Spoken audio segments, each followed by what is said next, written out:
Okay. Bundelkhand महाविद्यालय के BEd विभाग द्वारा यूजीसी नेट द्वारा के मार्गदर्शन के लिए संचालित क्लासेस में आप सबका बहुत बहुत स्वागत है। और doctor Mayank sir, doctor robin sir और सभी विद्यार्थियों का मैं आज के क्लास में बहुत स्वागत और अभिनंदन करती हूँ। और जैसे कि सब देख ही रहे हैं, रॉबिन सर हमारे साथ जुड़ चुके हैं और रॉबिन सर के बारे में ज़्यादातर बच्चे परिचित ही होंगे। पिछले साल भी बच्चों ने क्लासेस लिए हैं और इस साल जो नए बच्चे नए जुड़े हैं उनको मैं बता दूं, रॉबिन सर का व्यक्तित्व इतना अच्छा है कि वो हर समय हमारे लिए तैयार रहते हैं और उनके चेहरे पे जो स्माइल होती है उसको देख के ही बच्चे अपना आधा दुख भूल जाते हैं। और इन क्लासेस के लिए भी हमें सर के मार्गदर्शन मिल रहा है और जैसे भी हमने सर से जो रिक्वेस्ट की कि सर हमारी क्लास में आप हमारे कार्यक्रम में जुड़े हैं और सर जुड़े भी हुए हैं और बच्चों को बहुत अच्छे से मार्गदर्शन करते हैं और हमें भी समय समय पर सर मार्गदर्शन प्रदान करते हैं। और सर से मेरी यही आशा है कि आगे भी सर हमसे जुड़े रहें और हमको इसी तरीके से मार्गदर्शन देते रहें। और सर के बारे में तो सब जानते ही हैं, सर हमारे बीएड विभाग में ही हमारे सीनियर प्रवक्ता हैं और सर बहुत अच्छा पढ़ाते हैं और आप सब पढ़ ही रहे हैं। बहुत प्रतिभाशाली हैं सर हमारे और हर क्षेत्र में सर का हमें कार्य देखने को मिलता है, चाहे कोई सोशल वर्क हो, कोई एकेडमिक वर्क हो, सर हमेशा हमारे लिए तैयार रहते हैं और हमारा मार्गदर्शन हमें प्राप्त होता है सर का। तो मैं ज़्यादा समय नहीं लेते हुए औपचारिकता सर का स्वागत करती हूँ और सभी बच्चों से मैं कहती हूँ कि सर जितनी बातें आपको सीख सकते हैं सर से सीखने का प्रयास करें और आगे भी आपको इसी तरह का मार्गदर्शन प्राप्त होता रहेगा। और हमारी यही कोशिश रहेगी कि हम ज़्यादा से ज़्यादा आप लोगों की जो समस्याएं हैं, जिन आपको जो यूनिट्स में परेशानी आती है, उनकी समस्याओं का समाधान करने का हम प्रयास करते रहेंगे। डॉक्टर रॉबिन सर का मैं बहुत बहुत स्वागत अभिनंदन करती हूँ। Sir doctor robin. Thank you very much ma'am. हम लोग तो एक ही यूनिट के सब लोग हैं, तो हमें औपचारिकताओं की कोई आवश्यकता नहीं है। आप सब बच्चे जानते ही हैं कि मैडम हम लोग सब हमारे ऑर्गेनाइजिंग टीम के ही हम सब मेंबर हैं और हम सबका मिलकर ये प्रयास है कि हम आप लोगों को यूजीसी नेट के पहला और दूसरा दोनों पेपर्स में जितना हो सकता हो उतना गाइडेंस, जितना हमारा पॉसिबल रहेगा। हम लोग खुद जो बुंदेलखंड महाविद्यालय की हमारी टीम है, दूसरा जो हमारे बाहर के कॉलेजेस के भी एक्सपर्ट हैं, हम उनको भी लगातार इनवाइट कर रहे हैं और आपको मार्गदर्शन मिल ही रहा है। जितना भी संभव होगा हम आपको बेटर जो गाइडेंस है वो यहाँ प्रोवाइड कराने की कोशिश करते हैं। सभी को थैंक यू। तो मैं अपना आज का क्लास, क्योंकि हमें थोड़ा सा एक तो टाइम हमने चेंज किया है और क्लास हमें आज जल्दी खत्म करनी है। मैं समझता हूँ 8 बजे तक हमारी आज की क्लास खत्म होने का हमने टारगेट बनाया हुआ है। और आईसीटी की हमारी कंटिन्यू जो क्लास है, जो कल हमने ब्रेक किया था आईसीटी के बेनिफिट्स और लिमिटेशंस पे, वहीं से आगे हम ये क्लास बढ़ाएंगे। और थोड़ा सा हम वेट कर लें 1-2 मिनट और। अब बच्चे क्योंकि जो टाइम चेंज हुआ है तो उसके अकॉर्डिंग अभी कोप नहीं हुए हैं, तो थोड़ा सा टाइम हम मयंक जी दे दें 1-2 मिनट का, और ये लर्नर्स जुड़ जाएं तो हम अपनी क्लास से स्टार्ट करें। क्योंकि जो आज का जो हमारा टॉपिक है वो कंप्यूटर से रिलेटेड है और इस वाले पोर्शन से जो आईसीटी में ये वाला जो पोर्शन आज हम स्टार्ट करेंगे, इसमें ये एग्जाम ओरिएंटेड है, ये क्वेश्चन ओरिएंटेड ज्यादा है, ये फैक्चुअल बेस है और इसमें बड़े कंफ्यूजन होते हैं, है ना। तो ये थोड़ा सा मैंने बच्चों के हिसाब से एग्जाम ओरिएंटेड कुछ चीजें इसमें तैयार की हैं। और वैसे तो ये बहुत सरल है, लेकिन थोड़ा सा कहीं कंफ्यूजन इसमें होता है, तो वो क्लियर अगर हमें होता है तो कहीं हमें फिर एग्जाम में कोई दिक्कत नहीं होती। तो आप लोग सब धैर्य बनाकर सुनते रहें और आपकी कोई क्वेरीज होंगी तो वो नोट कर लीजिएगा, लास्ट में हम वो क्वेरीज ले लेंगे, है ना। 1-2 मिनट में तब तक मैं अपना स्क्रीन शेयर कर लेता हूँ। जी सर। सर आज चंचल मैम की तबीयत ठीक नहीं है, उसके बावजूद मैम आप हमारे बिल्कुल बीच हैं। बिल्कुल। वास्तव में जी मैम जी जी। का यह जज्बा और विद्यार्थियों के प्रति समर्पण, उनको लाभान्वित करने का ये जो आपका बिल्कुल बिल्कुल। व्यक्तित्व है, वास्तव में बहुत सराहनीय है। बहुत मैम से हमने मोटिवेटिंग निवेदन है। किया कि मैम मैम हम ही कर जी देंगे, लेकिन मैम ने कहा कि नहीं नहीं हम जुड़ेंगे, कोई बात नहीं। तो बहुत बहुत धन्यवाद मैम जुड़ने के लिए। आदरणीय डॉक्टर चंचल कुमारी मैम बहुत सहज सरल और हमेशा मार्गदर्शन देने वाली, अपने प्रभावशाली व्यक्तित्व से हमें प्रभावित करने वाली मैम है। तो मैम आप जल्द स्वस्थ हो और विद्यार्थियों को मैक्सिमम लाभान्वित करें। जी सर, बहुत बहुत धन्यवाद सर। सर क्लास स्टार्ट कर दें, हम रिकॉर्डिंग हाँ मोड में हैं, तो विद्यार्थी बिल्कुल। जिनका छूटेगा तो वो यूट्यूब से अपना कवर कर ओके ओके, लेंगे। बिल्कुल बिल्कुल, जी जी जी, आई एम जस्ट स्टार्टिंग।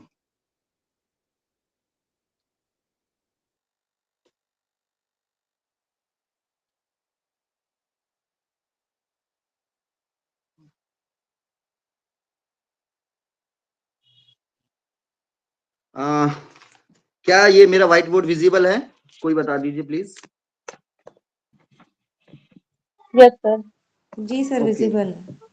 तो कल हम आईसीटी का हमने मीनिंग, डेफिनेशन, आईसीटी के स्कोप, आईसीटी के बेनिफिट्स, है ना, ये सारी चीजें डिस्कस कर ली थी। आईसीटी के जो लिमिटेशंस हैं वो थोड़ा सा 2-3 पॉइंट इसमें है, तो एक क्वेश्चन कभी बनता है ना। तो हम थोड़ा सा ये डिस्कस पहले कर लेते हैं, इसके बाद हम आएंगे कंप्यूटर वाले पार्ट पे। तो सबसे पहले आज हमारा रहेगा topic limitations and challenges of ICT.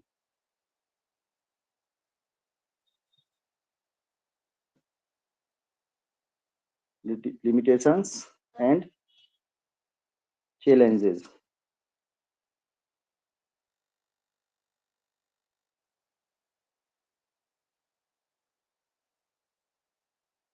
सीमाएं और चुनौतियां।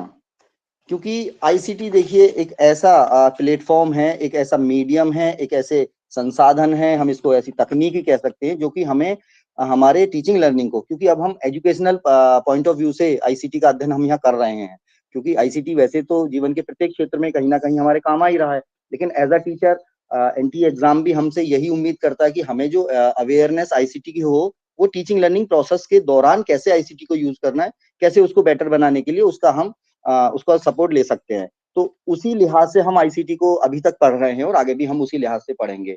तो क्या आईसीटी को यूज करने में, जैसा कि आईसीटी के साथ अगर हम देखें कि उसके वाइड स्कोप है, उसके पास टूल्स हैं, उसके पास टेक्नोलॉजीज हैं, सॉफ्टवेयर है, हार्डवेयर है, मतलब सब कुछ है आईसीटी के पास, पूरा टेक्नोलॉजिकल एक बैकग्राउंड है। लेकिन क्या उस टेक्नोलॉजिकल बैकग्राउंड को एक टीचर एक साधारण क्लास में अपने कैसे यूज कर पा रहा है, कैसे जो आईसीटी है वो इतना यूजर फ्रेंडली है, इतना यूजेबल है, या उसको जितना की स्कोप हमने, जितना की बेनिफिट हमने आईसीटी का पढ़ा है, तो क्या वास्तव में वो हमारी आज की जो एजुकेशन सिस्टम है उसमें हम ले पा रहे हैं, या ये केवल एक थियोरेटिकल जो बातें हैं, या केवल कहने वाली बातें हैं कि ये हम आईसीटी का यूज कर सकते हैं।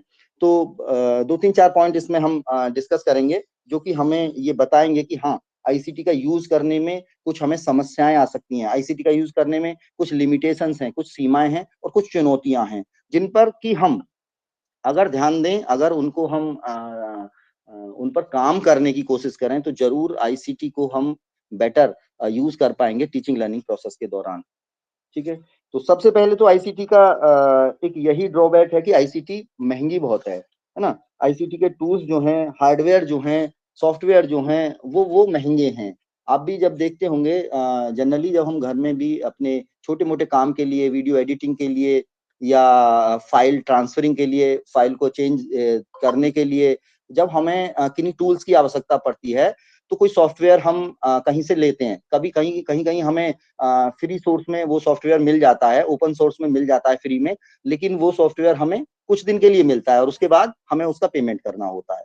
ऐसे ही हमारे पास इंटरनेट भी अगर हम देखें, तो इंटरनेट भी एक ऐसा साधन है, एक ऐसा एसेंशियल पार्ट है आईसीटी का, जो वेरी वाइटल, मतलब उसके बिना हम बहुत सारा काम कर ही नहीं सकते, लेकिन वो भी एक कॉस्ट इफेक्टिव नहीं है, वो भी कॉस्टली हमें यूजर को पड़ रहा है। तो और बाकी इंफ्रास्ट्रक्चर, चाहे वो कंप्यूटर हम देखें, चाहे लैपटॉप हम देखें, चाहे स्पीकर सिस्टम हम देखें, चाहे ब्रॉडबैंड सिस्टम हम देखें, है ना, चाहे हम प्रोजेक्टर सिस्टम देखें, चाहे इनपुट डिवाइस हो, आउटपुट डिवाइसेस हो, कोई भी हार्डवेयर सॉफ्टवेयर हो, तो आईसीटी का सबसे पहला ड्रॉबैक, या सबसे पहली जो लिमिटेशन है, या सबसे पहली जो चुनौती है, जिसको कि एक टीचर अपने साधारण क्लास में, या अगर हम मैनेजमेंट के पार्ट पे भी देखें, अगर हम स्कूल एडमिनिस्ट्रेशन के पार्ट पे भी अगर हम देखें, तो उनको इसको लागू करने में, इसका यूज करने में, इसके टूल्स को यूज करने में सबसे बड़ी चुनौती यही आती है। ये हाई प्राइमरी कॉस्ट इसको हम कह सकते हैं,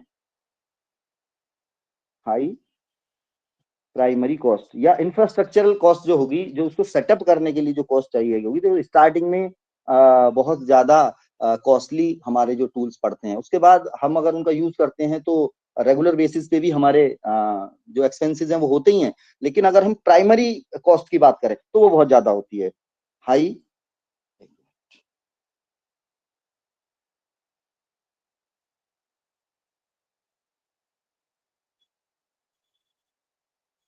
वन मिनट,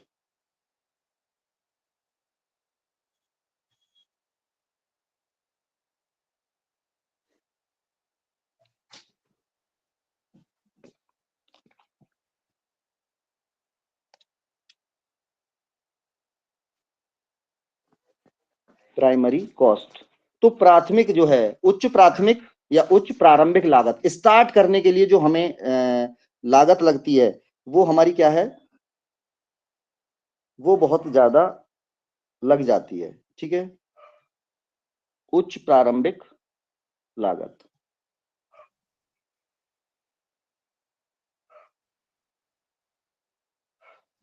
ठीक है,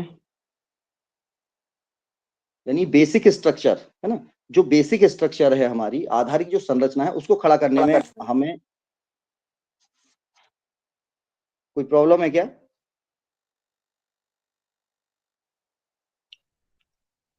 गुड इवनिंग सर।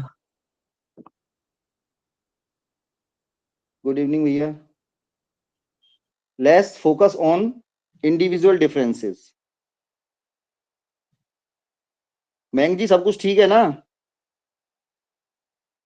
जी सर विजिबल हाँ है, हाँ हाँ, वॉइस चलिए। क्लियर है सर। तो देखिए, उच्च प्राथमिक लागत हो गई, जिसे हम इंफ्रास्ट्रक्चर कॉस्ट कह रहे हैं, जिसे हम बेसिक स्ट्रक्चर कॉस्ट कह रहे हैं। मान लीजिए कि कोई टावर ही खड़ा करना होता है तो किसी कंपनी को वो स्टार्टिंग में बहुत ज्यादा इन्वेस्ट करना होता है। आपको प्रोजेक्ट लेना होता है तो बहुत ज्यादा जो प्रारंभिक लागत है वो आपकी वो लग जाती है। दूसरा, आईसीटी क्या है? आईसीटी का ऐसा मीडियम है जो इसका अगर हम बेनिफिट्स में पढ़ रहे थे, क्या यूनिफॉर्म पैटर्न होता है, यूनिफॉर्म क्वालिटी होती है, ये इसका बेनिफिट भी है। लेकिन यही यूनिफॉर्म पैटर्न, यही इसका यूनिफॉर्म जो डिजाइन है, वही हमें कहीं ना कहीं हमारे इंडिविजुअल डिफरेंसेस को फोकस नहीं करता। वही हमें हमारे अपने मन, अपने इंटरेस्ट, अपने एप्टीट्यूड के आधार पर सीखने में हमें मदद नहीं करता।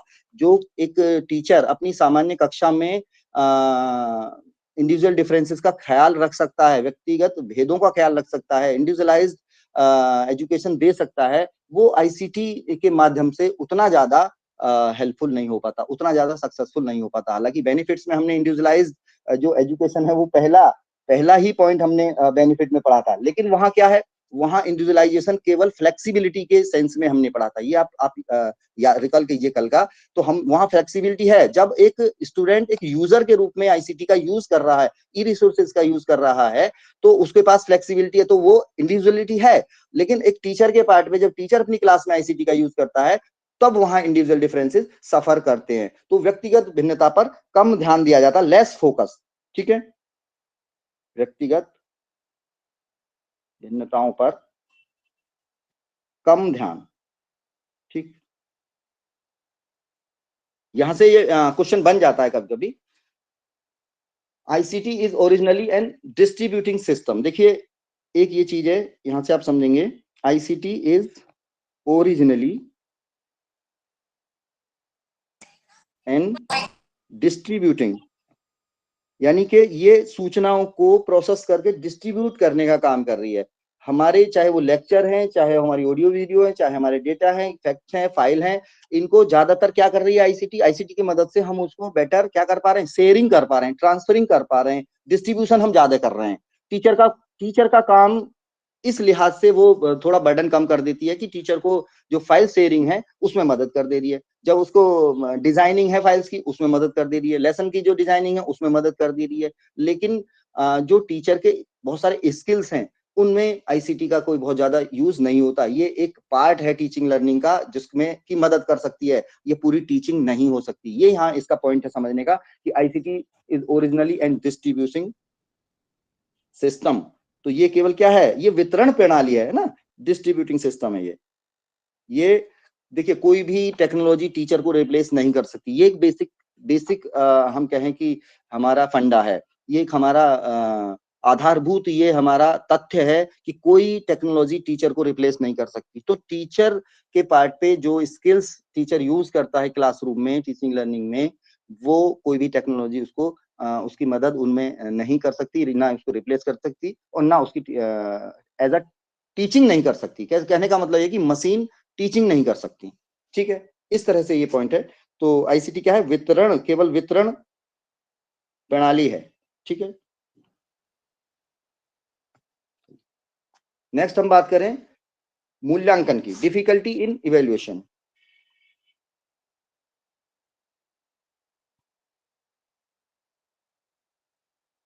देखिए, मूल्यांकन शिक्षण अधिगम प्रक्रिया का, टीचिंग लर्निंग प्रोसेस का एक एसेंशियल पार्ट है। अगर एक टीचर को ये पता ही नहीं लगेगा कि लर्नर ने कितना सीखा और क्या नहीं सीखा और किस वजह से नहीं सीखा, है ना, तो हम क्या करते हैं, इन सब के लिए हम अचीवमेंट टेस्ट लेते हैं, है ना, हम दूसरे टाइप के डायग्नोस्टिक टेस्ट भी लेते हैं, बहुत सारे हम मूल्यांकन के टूल्स हम यूज करते हैं। लेकिन जब हम कॉम्प्रिहेंसिव कंटिन्यूअस इवैल्यूएशन की भी बात करते हैं तो उसमें केवल हम ज्ञान को ही नहीं, ज्ञान, भाव, बोध और क्रियाएं, हम सबका मूल्यांकन करते हैं। और करिकुलम और एक्स्ट्रा करिकुलम और को करिकुलम की जो एक्टिविटीज हैं हम उनको भी मूल्यांकित करते हैं, तब जाके एक जो मूल्यांकन की जो प्रक्रिया है उसके ऑब्जेक्टिव पूरे होते हैं। तो आईसीटी का यूज करके हम मूल्यांकन में हेल्प जरूर ले सकते हैं, लेकिन अगर हम आईसीटी पर बेस्ड मूल्यांकन करें या आईसीटी पर डिपेंड हम मूल्यांकन के लिए हो जाएं तो हमें कहीं ना कहीं कठिनाई होगी। और जो हमारी जो टीचर की जो प्रविधियां हैं, जो टीचर यूज कर सकता है क्लासरूम में, उनके बिना हमारा मूल्यांकन सफल और कंप्लीट नहीं होता। तो इसलिए ये भी पॉइंट बनता है कि डिफिकल्टी इन इवैल्यूएशन, मूल्यांकन में कठिनाई।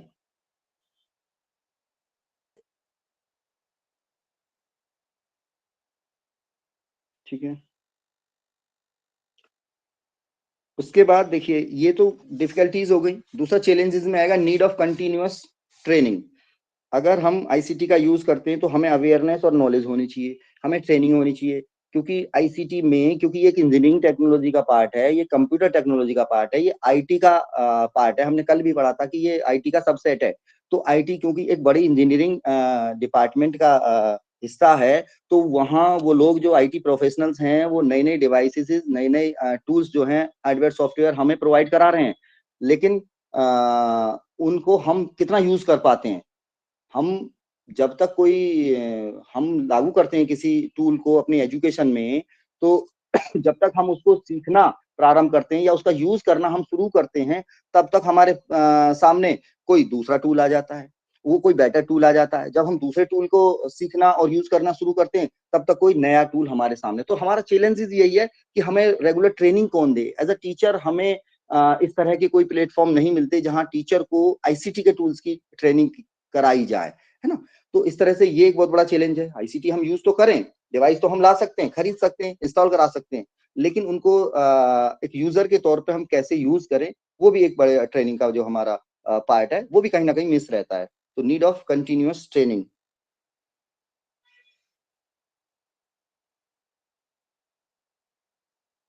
ठीक है,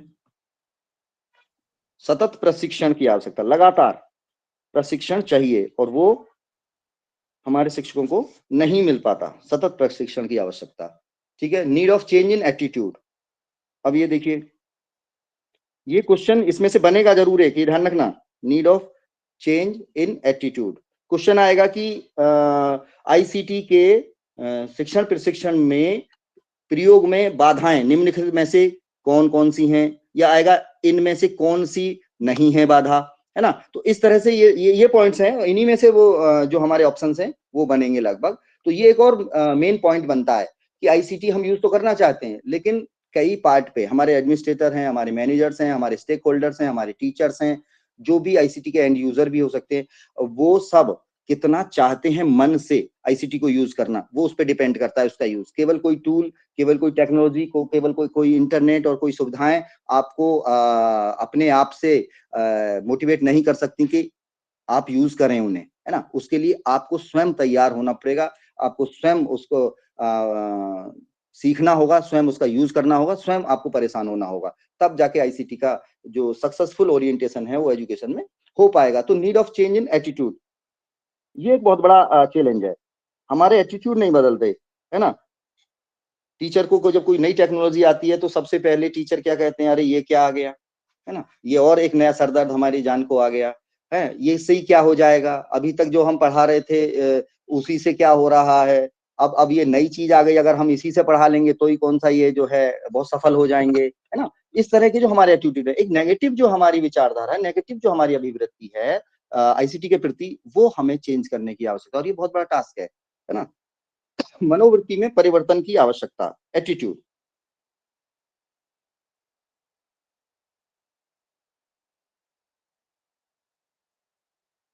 मनोवृत्ति में परिवर्तन की जरूरत, ठीक है।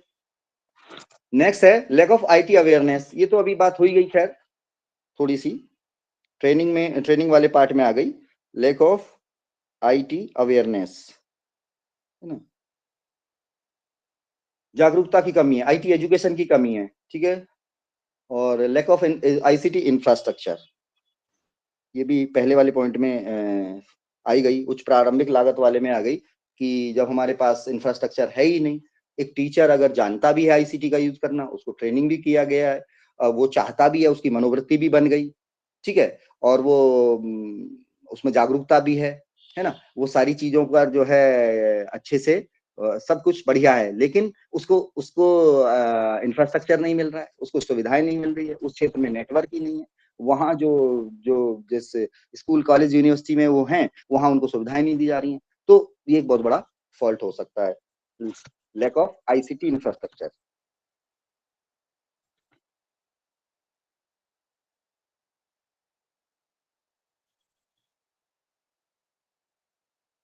आईसीटी की सुविधाओं की कमी, ठीक है।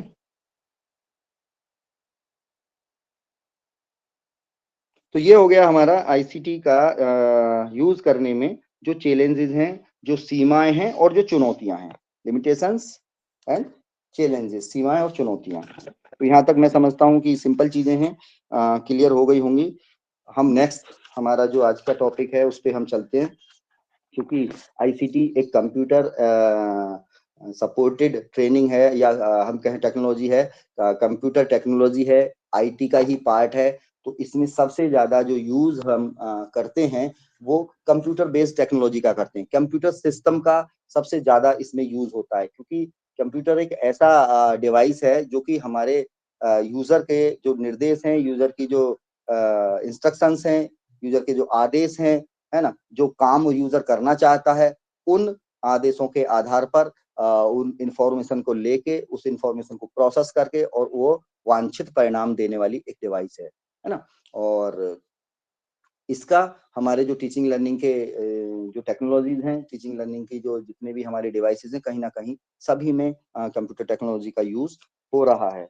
तो इस वाले पोर्शन से ज्यादा एग्जाम में क्वेश्चन भी आते हैं, छोटी छोटी टर्म इसमें होती हैं और छोटे छोटे क्वेश्चन इसमें बहुत ज्यादा बनते हैं, तो इसको थोड़ा सा हम ध्यान से पढ़ेंगे। कोई प्रॉब्लम है? स्क्रीन तो विजिबल है ना, और आवाज ठीक आ रही है? कोई एक बता दीजिए। जी सर। ओके ओके ओके, चलिए।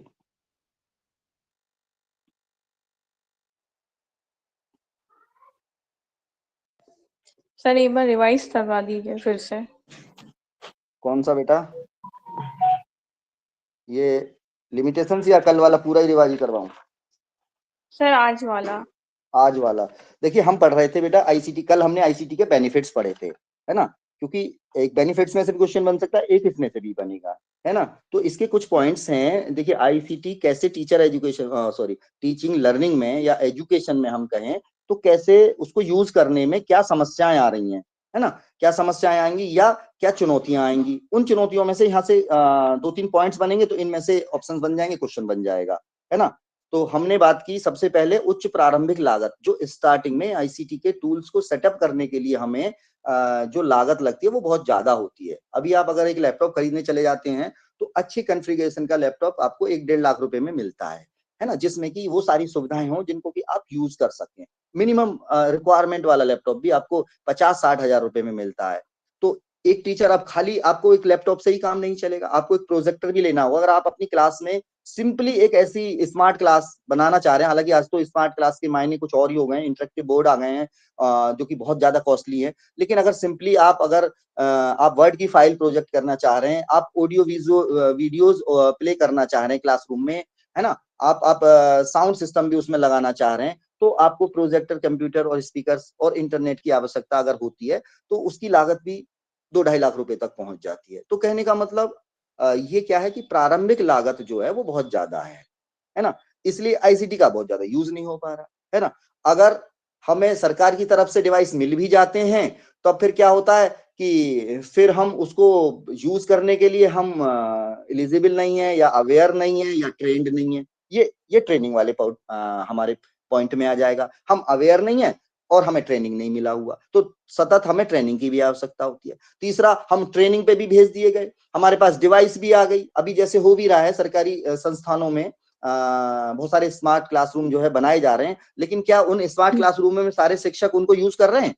कोई यूज नहीं कर रहा, नहीं मतलब कर पा रहे हैं सर। कुछ नहीं कर रहे होंगे, कुछ कर रहे होंगे, है ना, सभी नहीं नहीं कर पा नहीं, रहे हैं। क्यों? बहुत लोग को क्योंकि नहीं आता है सर, नहीं बिल्कुल आता नहीं है। तो आता नहीं है। आता वाली बात भी हमने चलो क्या पूरा कर दिया सरकार ने कि उनको रेगुलर ट्रेनिंग पे भी भेज रही है। पहली बात तो ट्रेनिंग में मन जिसका नहीं है वो ट्रेनिंग भी खाना पूर्ति के लिए कर रहे हैं। दूसरा, ट्रेनिंग के बाद भी अगर आ भी रहा है तो मनोवृत्ति वाला पॉइंट वहां आ जाता है कि हमारे एटीट्यूड में चेंज की आवश्यकता है। जब तक हम नहीं चाहेंगे यूज करना, नहीं कर सकते। मेरे यहाँ, अगर मैं अपने इंस्टीट्यूशन की बात करूं तो मेरे ऐसे एग्जाम्पल्स हैं, कुछ लोग जो अपनी अपनी पर्सनल डिवाइसेस अब कॉलेज में यूज करते हैं, खुद अपने पर्सनल पैसे से खरीदे हुए कंप्यूटर लैपटॉप तो सभी के पास है, पर्सनल पैसे से खरीदे हुए प्रोजेक्टर्स उन्होंने क्लासरूम में यूज करते हैं। वो लोग, जिसका मन होता है ना कुछ करने का, तो वो बहुत कुछ कर लेता है। तो ये वाला बहुत एटीट्यूड होना बहुत जरूरी है ना। ट्रेनिंग और वो सब चीजें हैं, जब इंसान चाहता तो सब कुछ हो सकता है।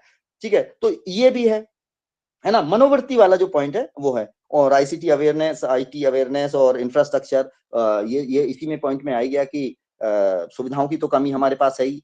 दूसरा एक चीज है कि जब हम इसको कर भी रहे हैं तो वो टीचिंग लर्निंग की प्रोसेस के दौरान भी कुछ चीजें हैं जो पॉइंट वहां से बनते हैं, जैसे इंडिविजुअल डिफरेंसेस पे कम फोकस करते हैं। एक वीडियो अगर मैं दिखा रहा हूं तो उसका वॉल्यूम और उसका जो, चाहे वो 3D 4D कुछ है या कोई पिक्चर है, या उसमें कुछ भी मैं यूज कर रहा हूं, तो उसको मैं सारे यूजर्स के सारे स्टूडेंट्स के लिए एक ही जैसे यूज करता हूं। उसको इंडिविजुअल डिफरेंसेस के आधार पे मैं उसमें बहुत ज्यादा चेंजेस नहीं कर सकता, है ना। तो वो वहां पर इंडिविजुअल डिफरेंसेस पे कम फोकस हो पाता है। तो एक पॉइंट यहाँ भी ये लिमिटेशन इसकी हो जाती है। और दूसरा, इससे हम बहुत ज्यादा लाभान्वित नहीं हो सकते। ठीक है कि आप वीडियो दिखा रहे हैं, ऑडियो दिखा रहे हैं, ग्राफिक दिखा रहे हैं, 3D 4D 8D आप पिक्चर दिखा रहे हैं, है ना, फाइल्स आप शेयर कर रहे हैं, ये सब चीजें हैं, लेकिन एक टीचर का जो स्किल है ना, उसको वो रिप्लेस नहीं करता। ये केवल क्या है, एक डिस्ट्रीब्यूटिंग सिस्टम है ना। तो इसको डिस्ट्रीब्यूशन के लिए हम बहुत ज्यादा यूज कर सकते हैं। मूल्यांकन में भी हमें बहुत ज्यादा मदद आईसीटी से नहीं मिलती। मूल्यांकन के लिए भी आपको, क्योंकि मूल्यांकन किसी एक पक्ष का नहीं करना है, हमें सभी पक्षों का मूल्यांकन करना है। तो आईसीटी से हम, हो सकता है कि कॉग्निटिव पक्ष का हम मूल्यांकन अच्छे से कर पाए, लेकिन जो हमारा कॉग्निटिव पक्ष है, जो हमारा इफेक्टिव पक्ष है, उन पक्षों का मूल्यांकन हम इसके थ्रू नहीं कर सकते, है ना। तो बहुत सारी चीजें इसकी लिमिटेशंस हैं। मैं समझता हूँ ये पूरा हमारा हो गया है और आप लोगों की समझ में ये ठीक आ गया होगा। आगे Yes, चलें sir. थोड़ा सा। हाँ जी, हाँ जी। हम बात कर रहे थे कंप्यूटर की। देखिए कंप्यूटर क्या है, कंप्यूटर को सुपरफास्ट कैलकुलेटर ही कहा जाता है। सिंपली लैंग्वेज में कंप्यूट करना भी गणना करना ही है, कैलकुलेट करना ही है। कंप्यूट का मतलब ही कैलकुलेशन है ना। और इसको स्टार्टिंग में क्या कहा गया था, इसको सुपरफास्ट कैलकुलेटर ही कहा गया था। और ये कैलकुलेटर के जैसे यूज करने के लिए बनाया भी गया था। इससे इससे इससे कैलकुलेशन करने के लिए ही एक डिवाइस बनाई गई थी, है ना। कंप्यूटर नाम से कोई डिवाइस नहीं थी। ये Calculation एक device. ऐसी मशीन, जी, ये एक ऐसी मशीन बनाई गई थी जिससे हमारे कैलकुलेशन इजी हो जाए। बड़े कैलकुलेशन, हम लार्ज स्केल पे जो कैलकुलेशन करते हैं वो हमारे इजी हो जाए, है ना। और जो डेटा हमारा है वो प्रोसेस होकर अच्छे से रिप्रेजेंटेड हो। तो इस तरह से इसको हम सुपर फास्ट कैलकुलेटर भी कहते हैं। ठीक है,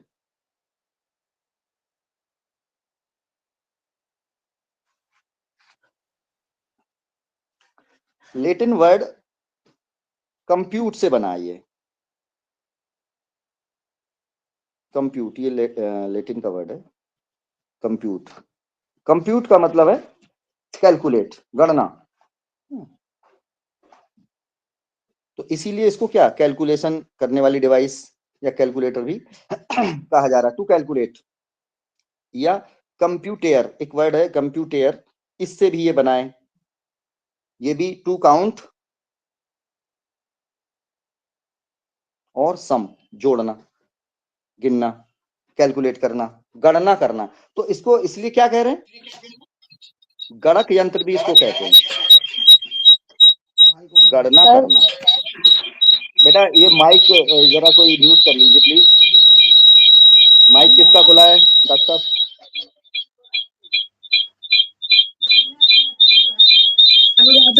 अनुराधा। तो कंप्यूटर को हम क्या कहते हैं, गणक यंत्र भी इसको कहा जाता है, या गणना करने वाला यंत्र, है ना, कैलकुलेटर, कंप्यूटर। चलिए, और ये तो आप थोड़ी थोड़ी चीजें जानते ही हैं। चार्ल्स बेबेज जो हैं इसके फादर ऑफ कंप्यूटर कहे जाते हैं, जिन्होंने कि पहला कोई डिवाइस बनाया 1822 में, जिसे कि फर्स्ट मैकेनिकल कंप्यूटर कहा गया था। और उन्होंने एनालिटिकल जो इंजन के नाम से एक डिवाइस बनाया, जो कि मॉडर्न कंप्यूटर के जैसे डिजाइन वाला था 1834 में। जी सर, यानी कि यहाँ से जान सकते हैं ना जी, शुरुआत में जो कंप्यूटर बना था सर, सैन्य जो सामग्री होती थी उसको गिनने के लिए, बड़े हाँ जी, हाँ लेवल जी, हाँ पर। जी, बिल्कुल। सो शुरुआती जो डिवाइस बनी वो गणितीय प्रक्रियाओं को करने के लिए ही बनी थी, है ना, कैलकुलेशंस के लिए ही बने थे। ये लार्ज, हम इसको सुपर फास्ट या लार्ज कंप्यूटर, लार्ज कैलकुलेटर ही हम इसको कह रहे हैं। और जो स्टार्टिंग में जो हमारे कंप्यूटर डिजाइन हुए थे वो इसी तरह के यंत्र थे, है ना। और ये इसका जो, इसके जो डेवलपमेंट में अगर हम पीछे जाते हैं तो जो इसका बेस है, जैसे अबेकस एक यंत्र होता है, अबेकस आज भी यूज किए जाते हैं फास्ट कैलकुलेशंस के लिए, लंबी कैलकुलेशंस के लिए, जोड़ घटाने के लिए।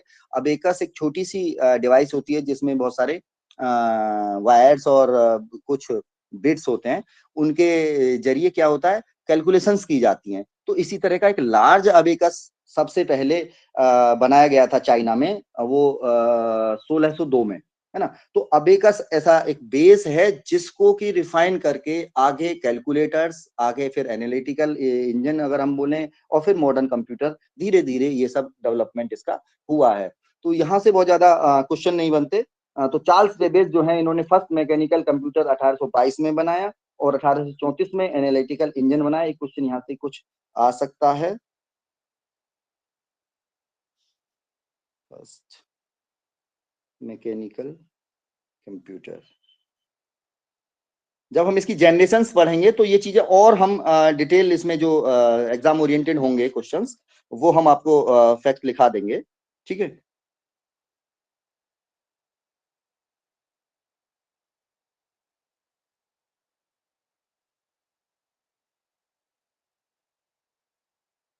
एनालिटिकल इंजन के नाम से इन्होंने एक मॉडर्न कंप्यूटर को डिजाइन किया है, ठीक है, ये हो जाएगा। अबेकस वो पहला यंत्र था। आगे हम ये चीजें रिपीट हो जाएंगी जब हम जनरेशंस की बात करेंगे, तब ये चीजें जरूर रिपीट हो जाएंगी, ठीक है। अबेकस वो पहला यंत्र है जो बहुत पहले 1602 के आसपास वो चाइना में डिजाइन किया गया था, जिसको कि कैलकुलेशंस के लिए बनाया गया था, जिसमें प्लस माइनस और स्क्वायर रूट, वर्गमूल, इस तरह से, है ना। तो पहला यंत्र है ये, फर्स्ट टूल। ये कभी कभी क्वेश्चन आ जाता है कि जो पहला गणक यंत्र जो बना वो अबेकस है, ठीक है, ये है। और जो जो फर्स्ट जनरेशन कंप्यूटर की अगर हम बात करते हैं, तो फर्स्ट जनरेशन कंप्यूटर में जो फर्स्ट डिजिटल कंप्यूटर की बात होती है वो एनिएक, ये आगे भी ये सारी चीजें रिपीट होंगी, एनिएक, ठीक है। ये फर्स्ट डिजिटल कंप्यूटर का नाम है, ठीक है। ये भी क्वेश्चन कई बार आ सकता है।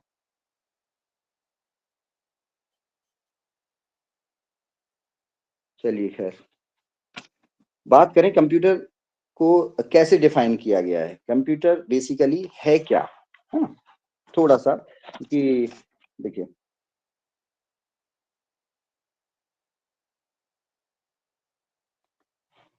रामानंद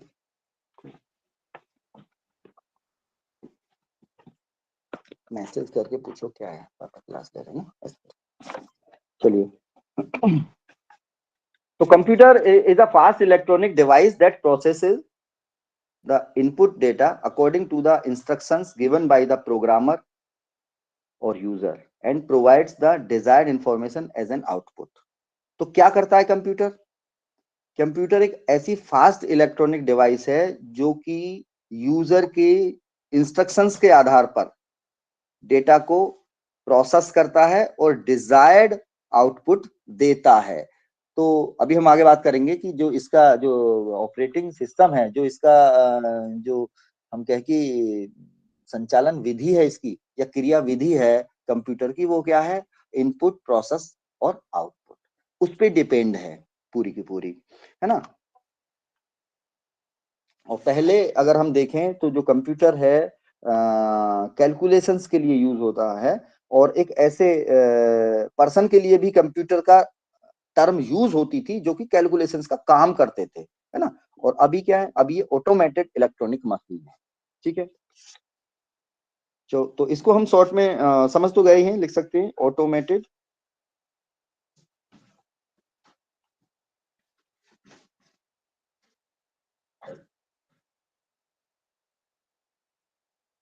इलेक्ट्रॉनिक मशीन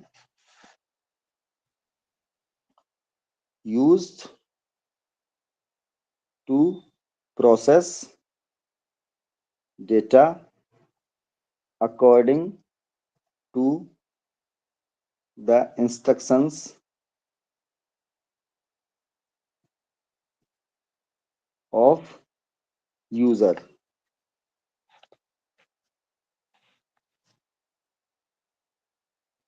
ठीक है, चलिए, तो ये एक ऑटोमेटेड ऐसी डिवाइस है, ऐसी मशीन है, इलेक्ट्रॉनिक मशीन है जो कि डेटा को प्रोसेस करती है ना, यूजर के इंस्ट्रक्शंस के आधार पर, एंड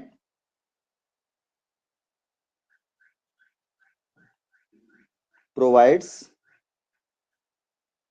डिजायर्ड इंफॉर्मेशन। कल हमने बात की थी डेटा और इंफॉर्मेशन की, आप रिकॉल करिए। देखिए, डेटा हमने बोला था रॉ इंफॉर्मेशन है जिसको कि प्रोसेस नहीं किया गया। जब इनपुट हम कंप्यूटर में देते हैं तो वहां हम जो मेमोरी में डेटा है या हम इनपुट डिवाइसेस के थ्रू जो डेटा दे रहे हैं, उसको फिर जो हमारा सीपीयू है वो प्रोसेस करता है, और उसके बाद जो आउटपुट डिवाइसेस के थ्रू हमें क्या मिलती है, इंफॉर्मेशन मिलती है। तो यहाँ से भी वो चीज लिंक हो जाएगी कि जो जो डेटा है वो क्या है, रॉ रॉ मटेरियल है, रॉ रॉ इंफॉर्मेशन। उसको इंफॉर्मेशन नहीं कह रहे हम, वो रॉ फैक्ट्स हैं, है ना, रॉ फैक्ट्स हैं, और उनको प्रोसेस करके इंफॉर्मेशन बनाता है। क्योंकि इंफॉर्मेशन क्या होती है, मीनिंगफुल होती है, यूजफुल होती है। तो जैसा डेटा हमें चाहिए, जैसा इंफॉर्मेशन हमें चाहिए, उस तरह की कमांड हम कंप्यूटर को देते हैं, और वो फिर अपने सीपीयू जो प्रोसेसिंग उसकी यूनिट है उसके थ्रू उसको प्रोसेस करके हमें डिजायर्ड क्या देता है, इंफॉर्मेशन देता है। ये इसका पूरा सार है, ठीक है। कैसे ये काम करता है,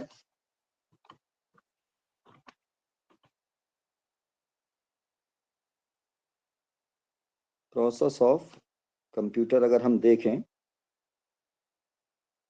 तो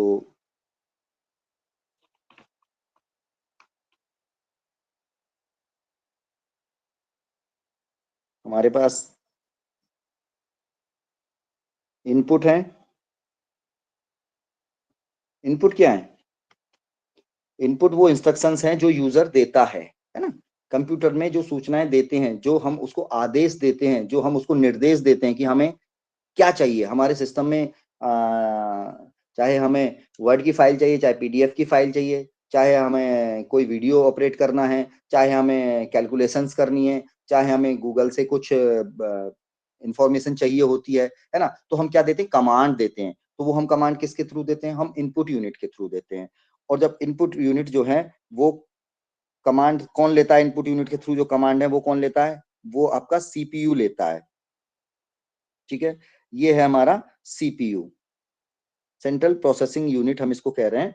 तो सीपीयू में वो कमांड जाती हैं, और सीपीयू में आपकी जो कमांड है, जो इंफॉर्मेशन है, जो इंस्ट्रक्शंस है सॉरी, वो प्रोसेस होती हैं। डिजायर्ड जो आपको चाहिए इंफॉर्मेशन वो चाहे गूगल से आप मांग रहे हैं तो गूगल से सर्च कराएगा, चाहे आप किसी फाइल में जो सेव्ड डेटा है आपको वो चाहिए होता है, वहां से सेव कराए सर्च कराए के आपको देगा, या कोई आपका रॉ डेटा है उसको प्रोसेस कराना है तो उसको प्रोसेस करा के देगा। तो डिजायर्ड आपको जो डेटा है वो आपको आउटपुट के फॉर्म में यहाँ मिलेगा। तो किस तरह से ये प्रोसेस कंप्यूटर की चल रही है ना, इनपुट से आपके पास इंस्ट्रक्शंस जा रही हैं, है ना, सीपीयू के लिए, और सीपीयू इंफॉर्मेशन के रूप में आउटपुट आपको दे रहा है। ये क्या दे रहा है ना, यहां से इंस्ट्रक्शंस और यहाँ पे आपको इंफॉर्मेशन, और ये कैसी इंफॉर्मेशन है, डिजायर्ड इंफॉर्मेशन है, डिजायर्ड इंफॉर्मेशन आपको यहाँ मिल रही है। ठीक है, तो ये इनपुट यानी इंस्ट्रक्शंस, आदेश, निर्देश जो दिए जा रहे हैं सीपीयू सेंट्रल प्रोसेसिंग यूनिट, और आउटपुट आपके आउटपुट डिवाइसेस के थ्रू आपको जो रिजल्ट मिल रहा है ना, रिजल्ट जो मिल रहा है ये आपको यहाँ पर मिल रहा है। और इस इनपुट से और रिजल्ट तक के बनने के जो प्रक्रिया है बीच में, इसमें हमारा जो सीपीयू है, इसमें हमारे 2-3 इनके पार्ट इसके सीपीयू के होते हैं जो काम यहाँ करते हैं। एक हमारा होता है ALU, arithmetic logical unit, ALU. Control unit भी तो होता है इसमें। हाँ बेटा, दूसरा कंट्रोल कंट्रोल यूनिट यूनिट, जी, और तीसरा होता है हमारा मेमोरी मेन यूनिट। मेमोरी। ठीक है, ठीक है, तो ये 3 हमारे इस सीपीयू के भी पार्ट है।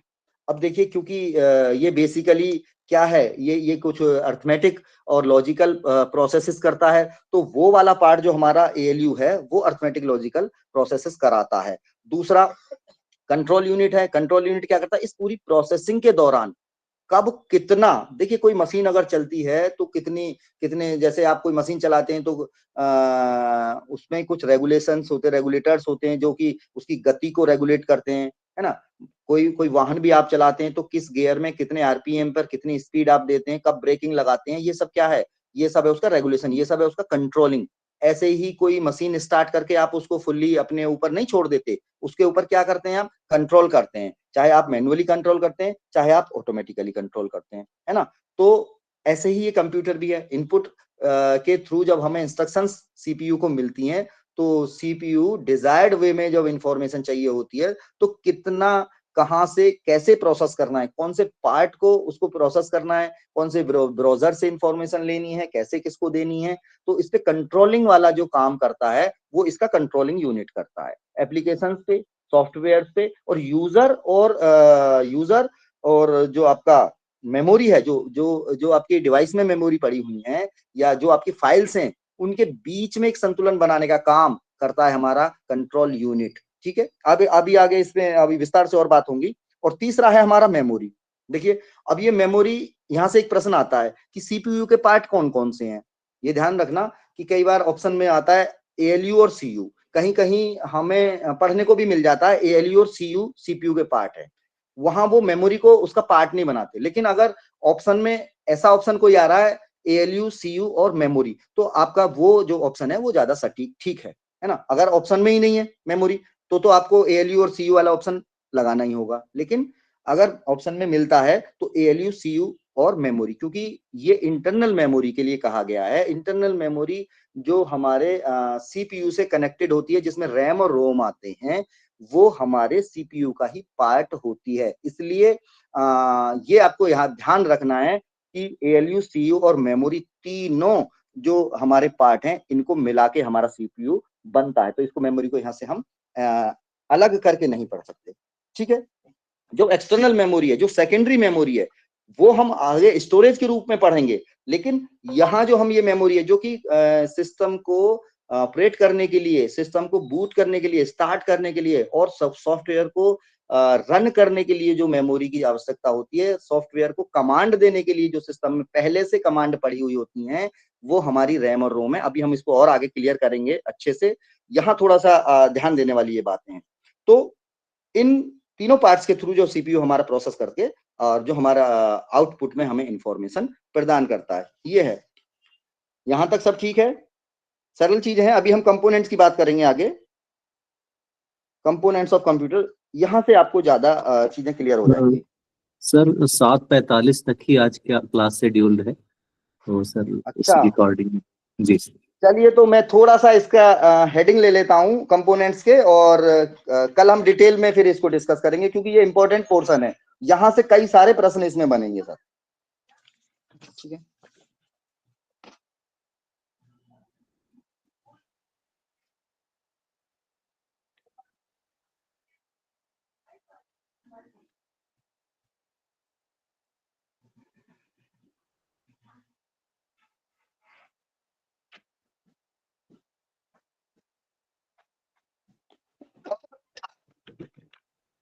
जितना हो सकता है हम अभी 10 मिनट हमारे पास हैं शायद, उतना हम अभी कर लेते हैं।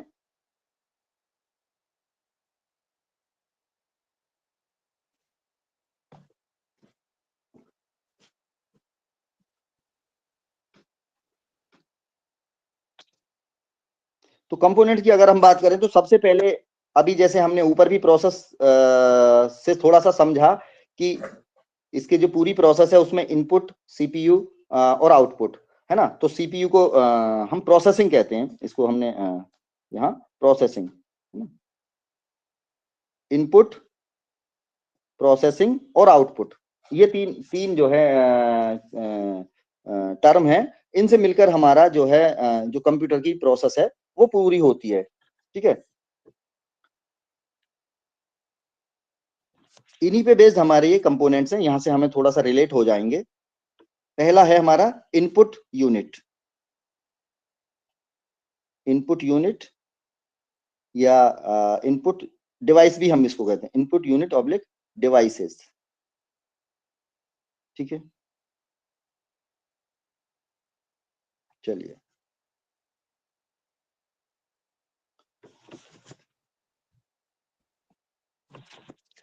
तो इनपुट डिवाइसेस, अभी जैसे थोड़ा सा आपकी समझ में आया, पहले ही हमने अभी ये डिस्कस किया है कि इनपुट डिवाइसेस या इनपुट यूनिट वो हैं जो यूजर जिनके थ्रू इंस्ट्रक्शन देता है, कमांड देता है। सिंपली है electronic devices which receive data या इंस्ट्रक्शन, है ना। जैसे हम कीबोर्ड के जरिए हम इंस्ट्रक्शन दे रहे हैं, ठीक है, हम अपने माउस के जरिए हम इंस्ट्रक्शन दे रहे हैं, है ना। बहुत सारे हमारे पास क्या हैं हमारे पास ऐसे डिवाइसेस हैं जिनके थ्रू हम कंप्यूटर को या कंप्यूटर सिस्टम को हम क्या देते हैं, हम कमांड देते हैं, सेंड इंस्ट्रक्शंस, है ना। तो इनपुट डिवाइसेस कहाँ कहाँ हमारे काम आती हैं? इनपुट डिवाइसेस क्या हैं? यूज्ड टू सेंड इंस्ट्रक्शंस, ठीक है, या ऑर्डर्स टू सीपीयू। ठीक है, सिंपली बात है। या हम कहें devices used to enter data and program into computer. Simple यहां से समझ में हमें आ गया। ठीक है, तो ये क्या है? ये वो डिवाइसेस हैं जिनके थ्रू हम डेटा एंटर करते हैं। चाहे हम अपना ईमेल एड्रेस प्रेस करते हैं किसी कीबोर्ड पे तो हम डेटा एंटर कर रहे हैं, है ना। चाहे हम कोई कैलकुलेशन हमें करनी है तो वो हम प्लस माइनस और अपने डिजिट्स हम टाइप कर रहे हैं, वो हम क्या कर रहे हैं, डेटा एंट्री कर रहे हैं। या हम किसी प्रोग्राम को रन कराने के लिए हम क्या करते हैं, माउस उठाते हैं और हम अपने सिस्टम में जाते हैं और किसी पर्टिकुलर फाइल को क्लिक कर रहे हैं, तो वो क्या कर रहे हैं, वो हम उसे कमांड दे रहे हैं, वो हम उसे आदेश दे रहे हैं, है ना। या हम गूगल खोलते हैं और गूगल पे फिर हम टाइप करते हैं कि पर्टिकुलर कोई टॉपिक टाइप करते हैं। तो ये सब क्या है? ये सब हम निर्देश दे रहे हैं प्रोसेसिंग यूनिट को, कंप्यूटर को, सीपीयू को, कि हमें ये वांछित चीजें चाहिए, ये वांछित हमें रिजल्ट्स चाहिए। तो ये सब क्या है? इंस्ट्रक्शंस हैं, ऑर्डर्स हैं, ये हमारे निर्देश हैं, ये हम चाहते हैं, है ना। तो इनको हम देने के लिए जो डिवाइसेस यूज कर रहे हैं वो सब आ रही हैं इनपुट डिवाइसेस में, जिसको कि हम इनपुट यूनिट्स भी कह सकते हैं। ये सारी इलेक्ट्रॉनिक डिवाइसेस हैं जिसके थ्रू जो हमारे इंस्ट्रक्शन है और जो डेटा है वो रिसीव होता है कंप्यूटर में, सिंपली ना।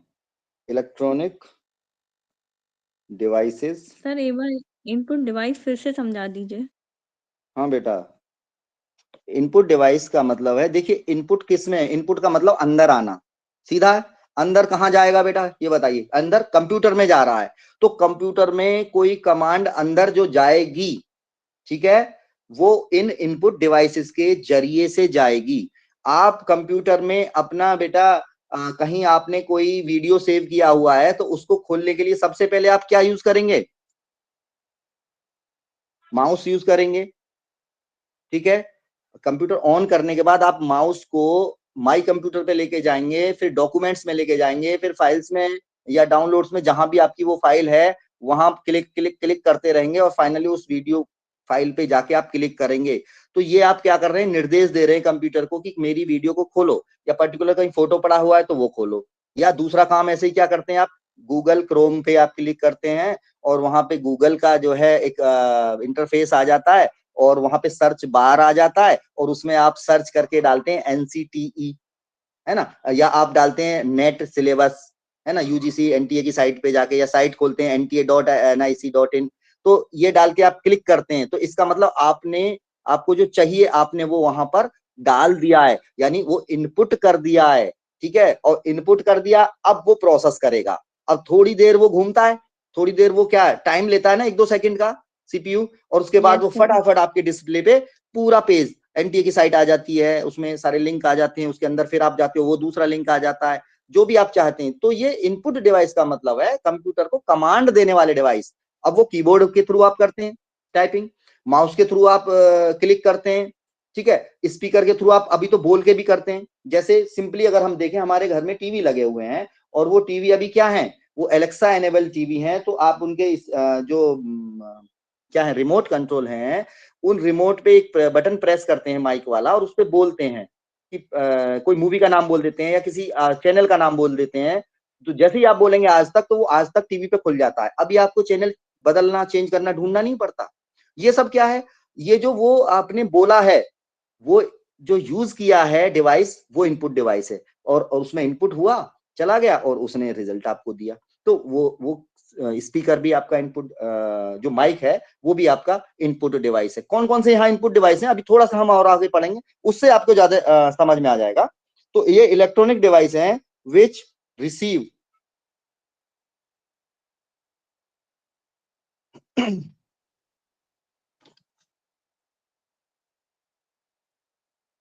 डेटा और इंस्ट्रक्शन,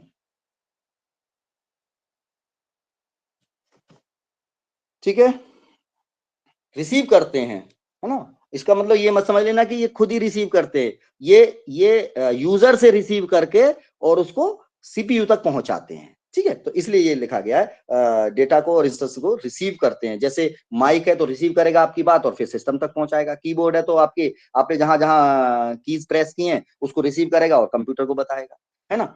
माउस है तो माउस को आपके जो क्लिक किया है उसको रिसीव करके कंप्यूटर सिस्टम को, क्योंकि जो CPU है वो क्या है, वो कंप्यूटर का ब्रेन है ना। तो हमारे दिमाग को जब पता चलेगा कि हमें करना क्या है, तभी हम ये सब कर पाते हैं, ठीक है।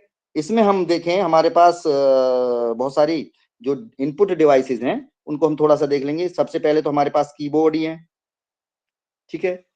सिंपली हम जानते हैं कि कीबोर्ड क्या है ना, सभी को पता है। माउस है, सबको पता है, ठीक है। माइक्रोफोन है, अभी हम बात कर रहे थे माइक, बोल के भी हम अपने चैनल चला लेते हैं। कंप्यूटर में भी आप बोल के टाइप कर सकते हैं। अभी तो व्हाट्सएप पे भी आप बोल के टाइप करते हैं कि नहीं करते। व्हाट्सएप पे बोल के आप अपना जो ऑडियो है वो भी भेज पा रहे हैं, एक एक बटन प्रेस करते हैं और ऑडियो चला जा रहा है। अभी तो वीडियो भी चला जा रहा है नहीं जा रहा। व्हाट्सएप पे एक छोटा सा वीडियो बन के आपका जाता है। तो वो सब क्या है, वो जो आवाज आपकी माइक्रोफोन के और कैमरे के थ्रू जा रही है, तो वो भी क्या है, वो आपकी चीज, आपकी बात को लेके, आपके इंस्ट्रक्शंस को लेके दूसरे तक पहुंचा रहा है, वो भी रिसीव करके पहुंचा रहा है। तो माइक्रोफोन है, कैमरा है ना, ये तो सिंपली चीजें हम रोज अपने डेली लाइफ में यूज कर रहे हैं। कैमरा है, एटीएम है, हाँ बेटा, एटीएम भी है, इनपुट बिल्कुल है, डिवाइस। हाँ क्यों नहीं है, एटीएम है। चलिए आपने याद दिलाया, एटीएम ही लिख देते हैं हम। एक मिनट,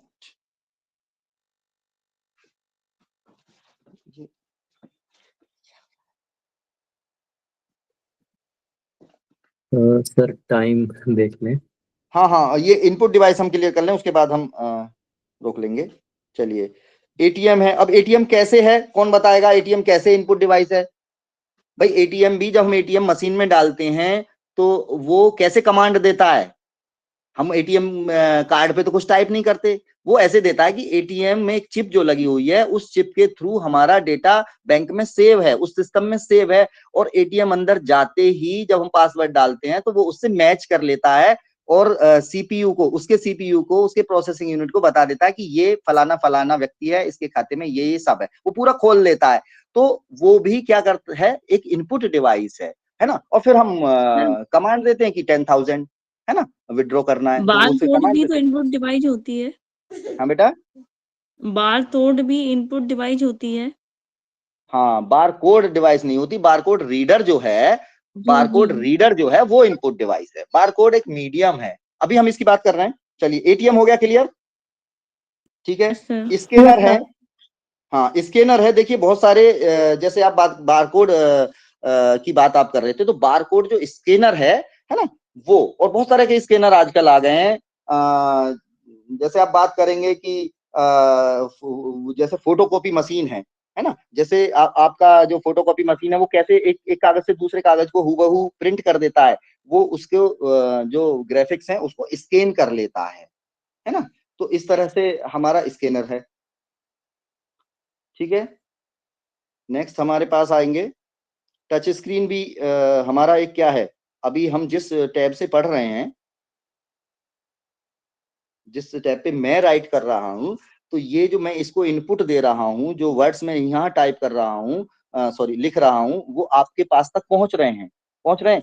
तो जो मेरी ये स्क्रीन है, ये मेरे लिखे हुए को रिसीव कर रही है, ये भी मेरे लिखे हुए को इनपुट के रूप में लेकर और फिर आप तक उसको आउटपुट में पहुंचा रही है। तो ये टच स्क्रीन भी क्या है, इनपुट डिवाइस है। और जिस पेन से मैं लिख रहा हूँ, है ना, जिस लाइट पेन से मैं पेन। लिख रहा, हाँ लाइट पेन, तो ये पेन भी क्या है, ये पेन भी इनपुट डिवाइस है, ठीक है।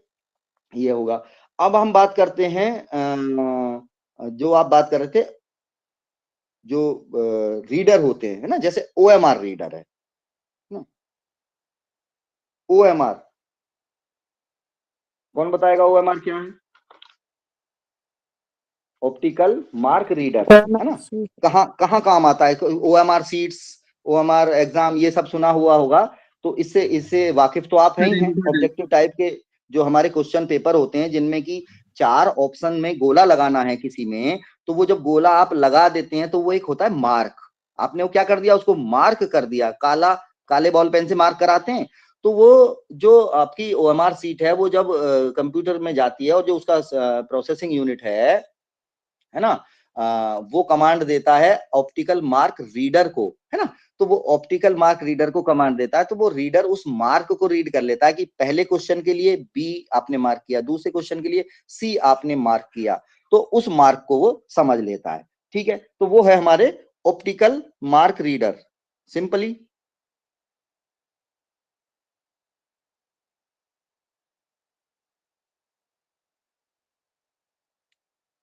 ठीक है।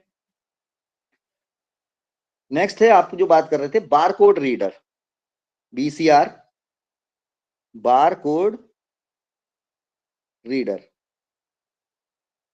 ठीक है। तो बारकोड रीडर क्या करता है?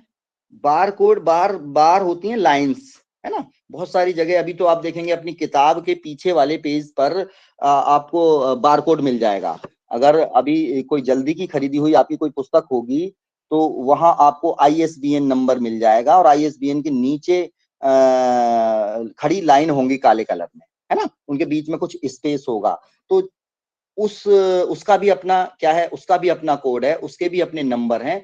उसको जब उस बारकोड स्कैनर से स्कैन किया जाता है तो उस किताब की पूरी जो डिटेल है वो वहां पर मिल जाती है। इस तरह का हम लाइब्रेरी में भी सॉफ्टवेयर यूज करते हैं। लाइब्रेरी में भी हर किताब के लिए एक बार कोड दिया जाता है और उसकी डिटेल वहां कंप्यूटर डेटा में सेव की जाती है। तो जैसे ही वो किताब इशू कराने आप जाते हैं तो लाइब्रेरियन अब क्या करते हैं, अब उसकी डिटेल हाथ से पेन से नहीं लिखते रजिस्टर में, अब सीधा उससे बारकोड हाथ में उनके एक रीडर रहता है और उससे जो कोड है उसको रीड करते हैं और वो डिटेल पूरी की पूरी वहां प्रिंट हो जाती है और बुक इश्यू हो जाती है। तो इस तरह से बारकोड को रीड करने वाले हमारे बारकोड रीडर भी यहाँ पर मौजूद हैं। ठीक है, ऐसे ही हमारा है optical character reader, OCR, optical character reader. ठीक है, ये प्रिंटेड टेक्स्ट को, करेक्टर का मतलब है था वर्ड्स, अल्फाबेट्स, है ना, जो आपका प्रिंटेड टेक्स्ट है, किसी कोई बुक का प्रिंटेड पेज है ना, कोई फाइल का प्रिंटेड टेक्स्ट है, उसको भी ये क्या करता है, उसको भी रीड करता है, उसको भी स्कैन करके उसको भी रीड कर लेता है। ठीक है, ये ऑप्टिकली जो हमारा टेक्स्ट है, जो लिखी हुई जो लाइंस हैं, जो टाइप्ड हमारी लाइंस हैं, करेक्टर बाय करेक्टर यानी वर्ड टू वर्ड उसको स्कैन कर लेता है और उसको फिर मशीन के जो यूजेबल जो हमारा रीडेबल कोड है उसमें वो ट्रांसफर करता है और फिर वो वहाँ सेव हो जाती है। हमें वो, अब देखिए, हमें वो जो इंफॉर्मेशन है वो टाइप करके सेव नहीं करनी पड़ती। अगर हमारे पास ऑप्टिकल करेक्टर रीडर होता है तो हम उस करेक्टर रीडर के थ्रू उस पेज को स्कैन करा के सीधा कंप्यूटर की मेमोरी में फाइल के रूप में कहीं भी हम उसको सेव कर सकते हैं। वर्ड फाइल में, PDF फाइल में हम उसको सेंड कर सकते हैं और उसको लॉन्ग टर्म मेमोरी में हम सेव करके रख सकते हैं। ये हमारा OCR है, ऑप्टिकल है। और सबसे ज्यादा जो इंपॉर्टेंट इसमें है, इसकी फुल फॉर्म भी कभी कभी पूछी जाती है, MICR, magnetic ink card reader.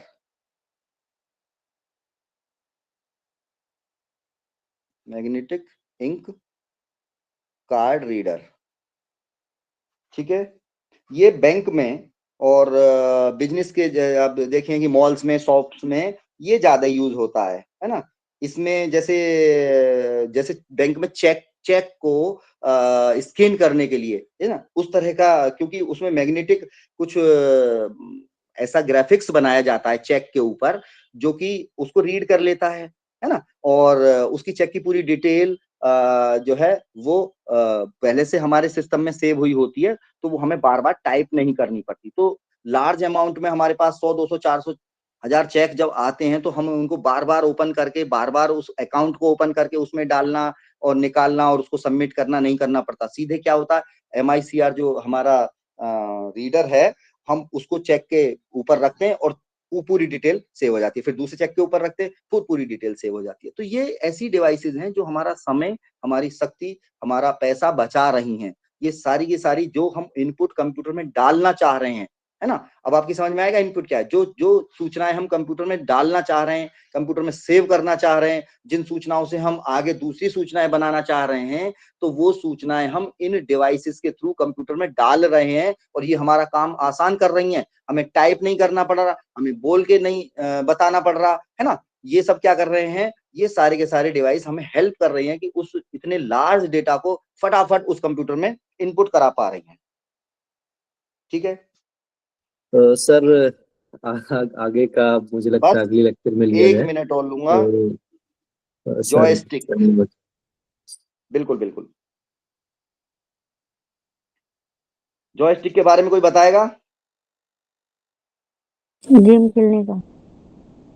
हाँ, गेम खेलने इनपुट जैसा, डिवाइस होती है सर।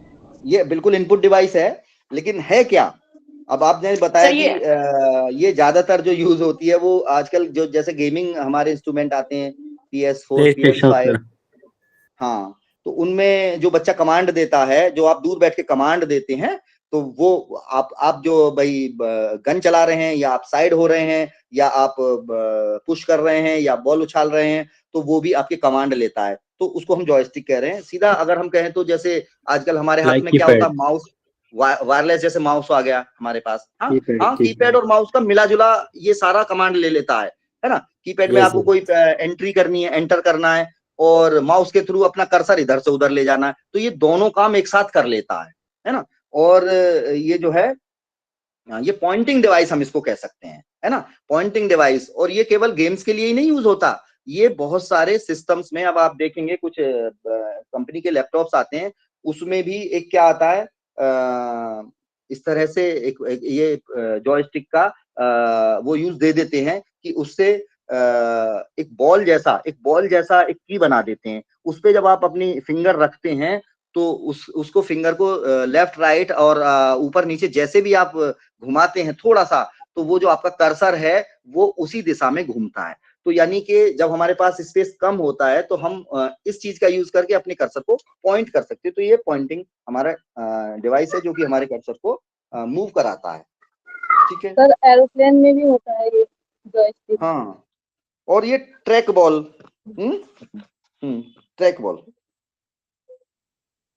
ट्रैक बॉल भी ऐसी ही एक डिवाइस है, वो भी जो हमारे माउस की जगह पर हम इसको यूज कर लेते हैं, ठीक है। ट्रैक बॉल किसी किसी कंप्यूटर सिस्टम में ये हमें मिल जाता है, तो और ज्यादा हमारा काम आसान ये हो जाता है। तो यहाँ तक मुझे लग रहा है कि सारे हमने जो हमारे इनपुट डिवाइसेस हैं उनको हमने, उनके नाम हमने डिस्कस कर लिए हैं। डिजिटाइजर,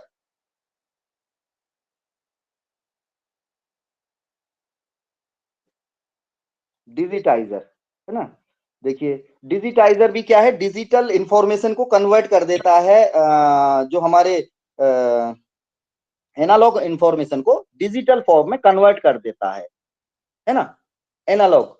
तो ये एक ऐसा डिवाइस है जैसे कि हम स्कैन करते हैं। अब आपको याद आ रहा होगा कि जैसे कोविड के दौरान हम जो टेम्परेचर नापने के लिए मरीजों का क्या यूज कर रहे थे, हम दूर से एक स्कैनर टाइप की डिवाइस, जो मरीज है या जो भी साधारण व्यक्ति जिनकी जांच हो रही थी, उनके हम चेहरे की तरफ या माथे की तरफ हम ले जाके और हम उसको लगाते थे और वो दूर से ही उसको टेम्परेचर को मेजर कर लेता था। तो वो क्या है, वो डिजिटाइजर ही है ना। स्पीड, जैसे अब आप हाईवे पे जाते हैं तो आपकी गाड़ी जो चल रही होती है हाईवे पे, तो ऊपर जब आप देखते हैं कहीं कहीं हाईवे पे स्पीड चेकर्स, स्पीड को चेक करने के लिए कुछ डिवाइसेस लगे रहते हैं, तो ग्रीन कलर में जैसे ही आप उसके नजदीक आते हैं तो आपकी गाड़ी की स्पीड वो दिखा देता है। वो क्या है, ये इस तरह की चीजें, ये डिजिटाइजर है। ये डिजिटल फॉर्म में उस एनालॉग सिग्नल को बना के भेज देती हैं और आपकी आपकी फटाफट स्पीड, फटाफट आपका टेम्परेचर, है ना।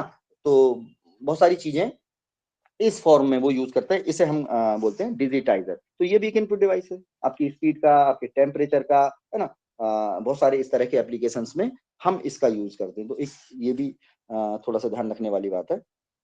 तो यहाँ तक हमारा इनपुट डिवाइसेस आज हो गया है। इसमें कोई कंफ्यूजन मुझे लग रहा है किसी को होगा नहीं, अगर कुछ है तो जरा जल्दी पूछें, क्योंकि क्लास का टाइम बहुत ज्यादा हो गया है और हम लोगों को दूसरे कुछ काम में व्यस्त होना है तत्काल। तो सर का बार बार मैसेज भी आ रहा है। सर आपके घर के बाहर आपके मित्र इंतजार कर रहे हैं बहुत देर से। हाँ बिल्कुल 7:30 सर, बजे का समय दिया गया था, तो उन्हें इसलिए बोलिए मुझे घर बार के बार अंदर आ फोन आ जाएं, और रहा है। क्लास आप अगर कोई जी क्वेश्चन नहीं है तो तत्काल आप एंड कर सकते हैं सर। जी, तो मुझे लगता है कि सर प्रश्नों को कल लिया जाएगा। कल इसी हाँ बिल्कुल, टॉपिक को कंटिन्यू करना है। अगर किसी विद्यार्थी का कोई प्रश्न है तो हम उस पर कल बात करेंगे। हाँ तो बिल्कुल, सर हम ये आज कंटिन्यू कर की सकते हैं। बहुत बहुत ज्ञानवर्धक क्लास रही आपकी, और बहुत ही सरल तरीके से आपने जिस प्रकार से सभी विषय वस्तु को रखा वो बहुत लाभकारी है विद्यार्थियों के लिए। इसी प्रकार से विद्यार्थियों को लाभान्वित करते रहें। अभी मुझे ज्ञात हुआ है कि डॉक्टर रॉबिन सर की तबीयत खराब है, लेकिन लेक्चर से कहीं नहीं पता चल रहा है। रॉबिन सर ने ब्लड डोनेट किया था, ब्लड डोनेशन कैंप हमारे महाविद्यालय में लगा था, लेकिन सर बीमार हैं, हमें बताया तक नहीं। और हमने कल भी सर से रिक्वेस्ट करके क्लास करवाई और आज भी क्लास करवाई, और सर ने हमें बताया नहीं। तो सर ऐसा जज्बा है सर का, ऐसा मतलब कार्य प्रणाली है कि विद्यार्थी हित में हमेशा आगे रहते हैं। इतना बीमार हैं उसके बाद भी सर आप इतना स्नेह पूर्वक विद्यार्थियों से जुड़े हुए हैं। बहुत बहुत धन्यवाद सर आज की इस ज्ञानवर्धक क्लास के लिए। इसी प्रकार से विद्यार्थियों से और इस ज्ञान यज्ञ से स्नेह बरकरार रखें, इसको जारी रखें। तो सर, डॉक्टर रॉबिन सर, बहुत बहुत धन्यवाद आपका। Thank you sir, thank you all of you. कल हम हो सकता है इस क्लास को कंटिन्यू करेंगे। सर से हम रिक्वेस्ट करेंगे कि हमारी क्लास को ही शेड्यूल कर दें। मिलते हैं फिर कल क्लास में। Okay sir. Thank you so much. Good night, Thank you, good night sir. All.